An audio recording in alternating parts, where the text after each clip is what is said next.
हरे कृष्णा, धर्म प्रणाम। जैसा कि हम सब जानते हैं, आजकल एक न्यूज़ बहुत ज़्यादा ही वायरल हो रही है। वो न्यूज़ है मानव भाकर को लेके। ये भारत की एक ऐसी शख्सियत है जिन्हें आज भारत का हर एक नागरिक जानता है, पर जाने भी क्यों ना, क्योंकि उन्होंने पेरिस ओलंपिक में हमारे भारत के लिए एक मेडल हासिल किया। ये एक ऐसा मेडल है जिसका इंतजार हमारे भारत ने कम से कम 12 सालों तक किया। जब वो जीत जाती है तब वो एक स्टेटमेंट ये बोलती हैं कि वो हर रोज़ भगवद गीता का अध्ययन करती थी, ठीक है। और जब वो शूटिंग कर रही थी तो उस दौरान उनके दिमाग में भगवद गीता का सिर्फ एक ही स्टेटमेंट घूम रहा था कि कर्म करते रहो, फल की इच्छा ना करो। तो वो बताती है कि उनकी जीत के पीछे सबसे बड़ा हाथ भगवद गीता का ही है। साथ ही साथ जो सबसे ग्रेट राइटर हैं आज के टाइम पे, स्टीफन आर कोवी, वो भी ये कहते हैं कि उन्होंने अपनी बुक में जो 7 हैबिट्स का जो एसेंस बताया है वो भी भगवद गीता से ही लिया हुआ है।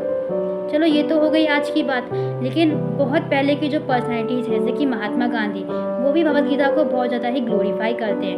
वो भी कहते हैं कि इंडिपेंडेंस के दौरान उनके दिमाग में बहुत सारे अप एंड डाउन्स आए, बहुत स्ट्रेस्ड हुए, तो इस दौरान अकेली भगवद गीता ही थी जिन्होंने उनका साथ दिया, उनके बहुत सारे डाउट्स क्लियर किए।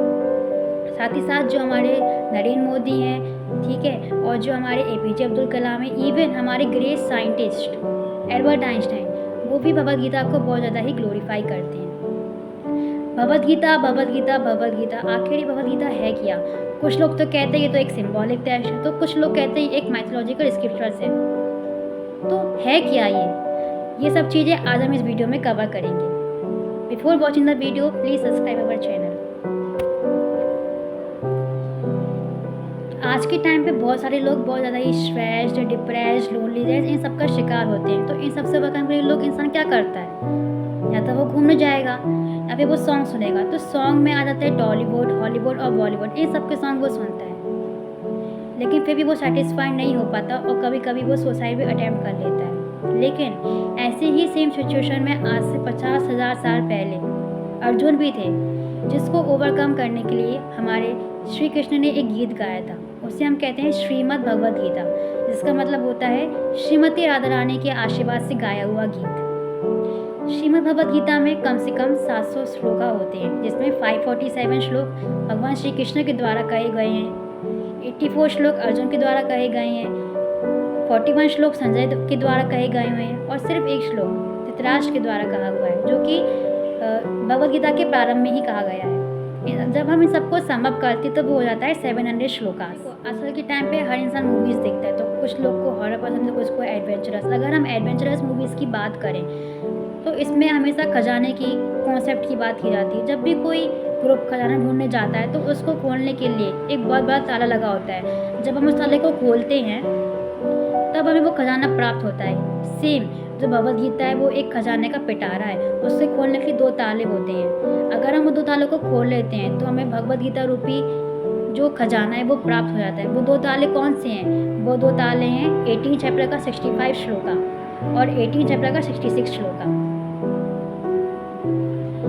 तो मैंने आपके इस वीडियो के स्टार्टिंग में आपको बताया कि ऐसे बहुत सारे डाउट्स हैं, बहुत सारे मिसकंसेप्शन हैं जो आजकल के लोग रेज करते हैं कि जो भगवद गीता है वो एक सिंबॉलिक टेक्स्ट है। लोग कहते हैं वो तो हम समझाने के लिए कह देते हैं, वैसे तो अर्जुन, पांडव ये सब कोई नहीं थे, ये सबसे एक समझाने का माध्यम है। ऐसा झूठ है, ये एक रॉन्ग परसेप्शन है। लोग तो ये कहते हैं कि जो 5 घोड़े हैं वो 5 इंद्रियाँ हैं, जो लगाम है वो मन है, और जो सारथी बैठा हुआ है उसमें वो एक बुद्धि है, उसमें जो पैसेंजर है वो सोल है, और जो पूरा एक रथ है वो एक बॉडी है। अगर इसमें से कोई भी चीज़ मिसबैलेंस हो जाती है तो हमारी पूरी बॉडी, हमारा पूरा एक्शन मिसबैलेंस हो जाता है। ये सब एक झूठ है। हमें बिना कुछ सोचे समझे कुछ भी नहीं बोलना चाहिए। ऐसे तो कल के लोग ये भी कहने लगेंगे जो पाइथागोरस थ्योरम है, मतलब a² + b² + c², वो भी एक झूठ है। लोग कहेंगे ये थ्योरम में तो कुछ नहीं होती, a² + b² वो एक हस्बैंड वाइफ है, जाहिर सी बात जब इन दोनों का मिलन होगा तो एक बच्चा तो लाजमी पैदा होगा। ये सब तो फालतू की बातें हैं, ये सब एक इलॉजिकल परसेप्शन है। ऐसा नहीं, हमें ऐसा बिना कुछ जाने समझे किसी भी चीज़ पे कोई भी मिसकंसेप्शन रेस नहीं करना चाहिए। ये सब का अधिकार सिर्फ और सिर्फ वरिष्ठ वैष्णव को है, जो भगवान की प्योर सोल हैं। कुछ लोग तो ये भी कहते हैं कि जो भगवद गीता है वो सिर्फ मंक्स के लिए है। ऐसा नहीं है। जो भगवद गीता है, अगर वो मंक्स के लिए ही होती तो भगवान श्री कृष्ण आज से 50,000 साल पहले अर्जुन को क्यों सुनाते? वो नारद मुनि को ना सुनाते, जो कि बहुत ही वरिष्ठ सन्यासी हैं, या फिर वो हनुमान जी को सुनाते, जो कि बहुत अच्छे ब्रह्मचारी हैं। उन्होंने अर्जुन को सुनाया, जो कि बहुत ही सुपर डुपर ग्रह थे, जिनकी 4 वाइफ्स थी। जो भगवद गीता है वो सबके लिए है। भगवान ने उनको क्यों सुनाया? क्योंकि उन्हें पता था कि आने वाला व्यक्ति एक्सक्यूज़ करेगा कि ये तो गृहस्थ के लिए नहीं है, ये तो सिर्फ मंक्स के लिए है। कुछ लोग तो ये भी कहते हैं कि जो भगवद गीता है वो सिर्फ इंडियंस के लिए है। देखो, हमें ये बात समझनी चाहिए कि जो भगवद गीता है वो एक सोल को एड्रेस करती है, और साथ ही साथ जो भगवद गीता है बहुत ज़्यादा ही सेकुलरिज्म अटैच्ड है। रही अगर सोल की बात करते हैं हम लोग, तो सोल तो अमेरिकन, हिंदू, मुस्लिम, इंडियन, रशियन, बूढ़ा, जवान, ये तो कैटेगराइज नहीं करता ना। तो जो भगवद गीता है वो हर एक इंसान के लिए, चाहे वो अमेरिका का इंसान हो, चाहे वो रशिया का हो, चाहे वो इंडिया का हो, चाहे जहाँ का हो, चाहे वो यंग हो, चाहे बूढ़ा, वो सबके लिए एक मैनुअल की तरह है, जिसको पढ़ के अपना जीवन चला सकते हैं। कुछ लोग तो ये भी कहते हैं कि ये एक माइथोलॉजिकल टेक्स्ट है। अगर जो माइथोलॉजिकल टेक्स्ट होता तो इवन हमारा जो बाइबल है, जो कि 2000 साल पहले आया, जो बुद्धिस्ट टेक्स्ट है जो आज से 2500 साल पहले आया, जो कुरान है जो आज से 1400 साल पहले आया, और जो गुरु ग्रंथ साहिब है जो आज से 600 साल पहले ही एग्जिस्ट हुआ हमारी दुनिया में, तो आज वो भी तो एक माइथोलॉजिकल कॉन्सेप्ट होता। आखिर भगवद गीता ही क्यों? चलो, ये तो होगी भगवद गीता की बात। ऐसे बहुत सारे बेनिफिट्स हैं जो भगवद गीता में होते हैं, जिनको पढ़ने से हमें मिलते हैं। जैसे कि अगर हम भगवद गीता पढ़ते हैं तो हमें इससे इमोशनली और स्पिरिचुअली सपोर्ट मिलता है। हम बहुत सारे सिंफुल एक्शन से फ्री हो सकते हैं, तो हमें बहुत सारे डाउट्स भी क्लियर होते हैं। ऐसे बहुत सारे बेनिफिट्स हैं जो हमें इस दौरान प्राप्त होते हैं।